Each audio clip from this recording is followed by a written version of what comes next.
Is the Pentagon hiding? Deeply troubling. War footage. Senator Schumer says he's seen the unedited tape of the Second strike, and he is sounding the alarm.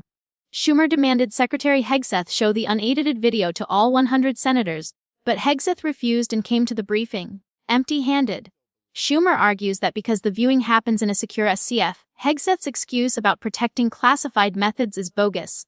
Schumer says U.S. policies in the Caribbean are home clear, and the president contradicts himself. He fears that without transparency, the U.S. will stumble into another endless war. Reiterated my demand of Secretary Hegseth in front of all 100 senators that he allow every senator to see the unedited version, the unedited video of what happened on September 2nd. He refused. The administration came to this briefing empty-handed. That's the major question that we face.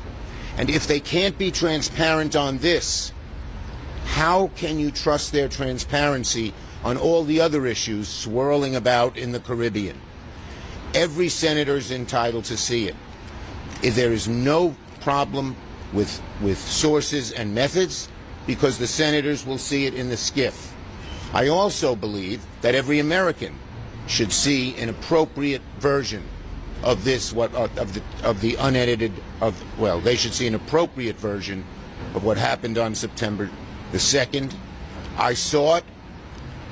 It was deeply troubling. In my Gang of Eight meeting last week, I asked Secretary Hegseth, let every senator see it. He said he'd think about it.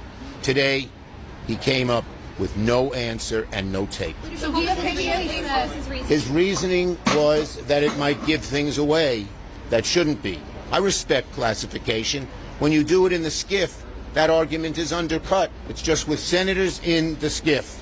Can you help us understand if they gave any rationale what the end goal of these strikes actually is? I imagine. Look, that's the sad, and I sat through this briefing once before last week. We do not, their policies in the Caribbean are unclear. We don't know what the limits are. We don't know where they'll stop. We don't know what the ultimate goal is. The president says different things at different times and contradicts himself. That's why we need full transparency, at least to the 100 senators, and much more transparency to the American people. We don't want another endless war. We don't want to stumble into something, and given Trump's erratic back and forth on this issue, I worry about that. So do many Americans. Holding another briefing, sir. Did you pray to come up at all, Senator?